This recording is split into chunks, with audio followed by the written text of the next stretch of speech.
Bonjour, très heureux d'être à nouveau avec vous un peu plus tard que d'habitude puisque je reviens il y a une heure ou deux d'une retraite qui m'a pris toute la fin de la semaine, une retraite de yoga et de méditation avec un maître que je suis depuis plusieurs années, André Ram, une retraite magnifique qui a été vraiment l'occasion d'aller visiter des lieux profonds. J'ai été très renouvelé, touché, notamment dans tout le travail qui en ce moment occupe beaucoup de mon attention, c'est la connexion avec nos lignées ancestrales, nos lignées paternelles et maternelles, et autant ce qui nous y est transmis de difficultés, de souffrances, de choses que nous portons et qu'il nous faut apprendre à traiter, autant tout ce qui a de ressources que nous pouvons puiser en nous connectant à ces lignées. C'est le sujet de mon travail spirituel en ce moment. Et puis ce sera aussi le sujet de mon prochain livre que j'ai commencé à écrire il y a quelques mois. Et je vois que c'est vraiment un travail qui me prend. Et puis en parlant de livres, je vous rappelle que vous pouvez toujours commander l'introspection sacrée, un pèlerinage intérieur pour aller à la rencontre de votre intuition et faire de votre vie une aventure spirituelle. C'est de ça qu'il s'agit, hein. C'est à ça que la lecture de tarot nous aide aussi, c'est de nous connecter, de prendre mieux conscience des énergies qui sont à l'œuvre en nous, autour de nous en ce moment, et puis de peut-être mieux comprendre comment interpréter, comment changer notre vision de ce qui nous arrive de manière à ce que, effectivement, nous puissions saisir les richesses de l'expérience que nous sommes en train de faire maintenant, hein. Quelle qu'elle soit, hein, c'est pas forcément l'expérience extraordinaire qui est pleine de richesses et d'enseignements spirituels. Ça peut être l'expérience la plus banale, ça peut être l'expérience parfois de la frustration, de la souffrance. C'est aussi ce que j'ai vécu à plusieurs reprises. Mais vraiment, quand on adopte cette perspective, la vie prend une tournure passionnante. J'ai fini de brasser le jeu, je le coupe, et puis cette lecture vous apporter une perspective qui, qui vous élargisse, qui vous communique aussi de la sagesse, de la vitalité et quelque chose de cet amour que l'univers a pour chacune et chacun d'entre nous. La première carte que je tire, l'énergie de ce moment, un arcane majeur, le chariot, l'arcane 7, une énergie de manifestation, hein. Euh, on peut voir dans ce personnage, sur son chariot, on peut voir le dieu Mars, le dieu de la guerre, une énergie de beaucoup de vitalité. On peut y voir aussi simplement un prince qui vient prendre possession de son royaume ou rendre visite. En tout cas, c'est une idée d'une manifestation sur Terre de quelque chose qui nous habite depuis longtemps. C'est une carte qui dit attention de garder l'équilibre. Il y a ces deux chevaux qu'il faut contrôler. Parce que si l'un part à droite, l'autre part à gauche, le chariot risque de se renverser ou de ne plus pouvoir avancer. Mais dans la mesure où je garde cet équilibre, eh bien, je peux manifester sur Terre les choses qui m'habitent au plus profond de moi. C'est une carte qui parle de la réalisation de l'ego. Une étape très importante dans la construction de notre identité, hein, une étape qui a souvent lieu dans la première partie de notre vie, où je construis tout ce qui me sert à être en relation avec la réalité, avec les autres, mon identité professionnelle, mon identité d'homme, de femme, de mari, d'épouse, de mère, de père, mon identité dans la société, mon identité que je définis et que je détache par rapport à l'identité de mes parents, par rapport aux attentes de ma famille. Donc cette dimension de découvrir qui je suis, qui implique toujours de trouver un équilibre entre toutes sortes de choses, hein. Parfois entre l'intuition, la spiritualité et puis la réflexion, parfois entre les pulsions qui nous habitent et qui méritent d'être entendues, les émotions aussi les plus profondes, et puis en même temps l'aspect de la réflexion, les aspects de la prise en compte des contraintes, des limites dans lesquelles ces choses doivent s'exprimer. Euh, L'équilibre à trouver entre les différentes parties de nous, hein, les différentes parties de nous qui ont besoin de s'exprimer, mais qui ont aussi besoin d'être dirigées dans une direction. Et toute l'énergie de cette carte est par rapport à cette question de direction. Quelle est la direction que vous êtes en train de donner à votre vie? Et est-ce que cette direction est en accord avec ce qu'il y a au plus profond de vous? Et comment est-ce que vous faites converger ensemble les différentes facettes de votre personnalité, hein, ces différents visages, ces énergies différentes? Comment est-ce que vous faites converger ensemble ces différentes facettes de votre personnalité, peut-être aussi les différentes contraintes auxquelles vous êtes soumises ou soumis, pour que ça aille dans cette direction? Et quand la direction que j'ai choisie, elle est en accord avec qui je suis au plus profond de moi, c'est quelque chose qui fonctionne.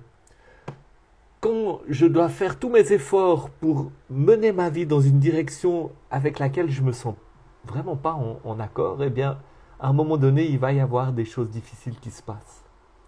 Donc je pense que c'est une carte qui dit, bien, comment pouvez-vous manifester l'énergie vitale qui vous habite de manière qui soit vraiment conforme à qui vous êtes, conforme peut-être à ce que certaines traditions appellent votre vocation, d'autres traditions appellent votre dharma. Les choses, quand vous les faites, vous sentez que vous êtes dans le juste, vous sentez que c'est ok. Ça ne veut pas dire qu'il n'y a pas d'effort, mais ça vous nourrit. Hein? Voyons la deuxième carte qui vient compléter cet arcane majeur, le chariot. Arcane majeur qui, en parenthèse, veut dire que c'est un appel important, hein, ce n'est pas juste une étape. Le roi de denier. Le roi de denier, c'est un homme expérimenté, c'est un homme qui a l'expérience de la vie et qui sait ce que c'est que de gérer ses affaires, gérer sa maison, gérer son argent.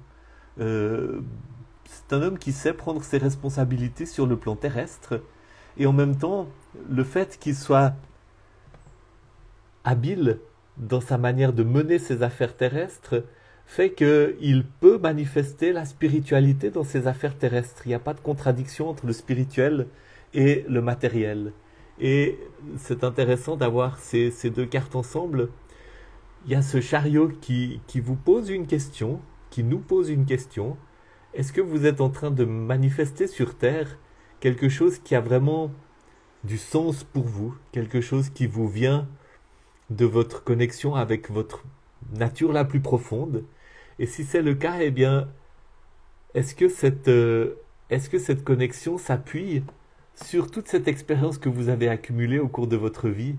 Et c'est magnifique quand je peux mettre toutes mes compétences, toute la sagesse accumulée, toute ma capacité à bien gérer mes affaires au service de la manifestation de ces énergies profondes qui font qu'effectivement mon travail porte un fruit positif sur cette terre. Et la carte qui est sous le paquet, qui est le 6 de denier, et je pense que ça parle du résultat de ce travail de manifestation rempli de sagesse, rempli de toute cette expérience et cette autorité acquise à travers l'expérience de la vie. Hein. Ce roi, c'est quelqu'un qui a déjà fait du chemin, qui a appris beaucoup. C'est une carte qui dit, vraiment, prenez conscience du trésor que vous avez d'expertise, de connaissances, et mettez ça au service de la manifestation de qui vous êtes au plus profond de vous. Et le résultat, c'est ce 6 de denier.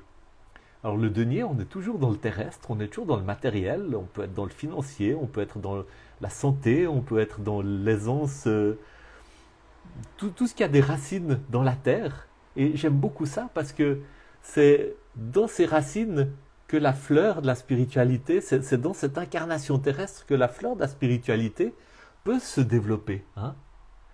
Le 6, c'est un chiffre de guérison, c'est un chiffre d'un nouvel équilibre beaucoup plus subtil qu'on trouve après un temps qui a été plus difficile.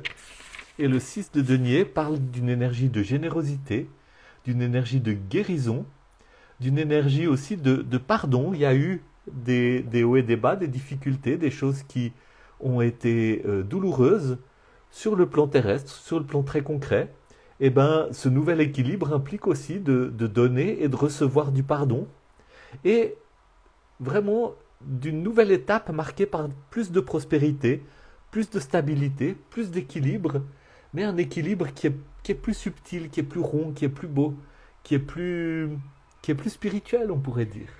Et voilà la promesse de, qui est faite lorsqu'on entend cet appel à s'appliquer, à manifester sur terre les choses qui nous sont chères, les choses qui nous habitent, les élans qui nous habitent, en trouvant l'équilibre entre toutes les parties de nous qui ont besoin de s'exprimer, mais qui ont aussi besoin d'être dirigées dans la bonne direction.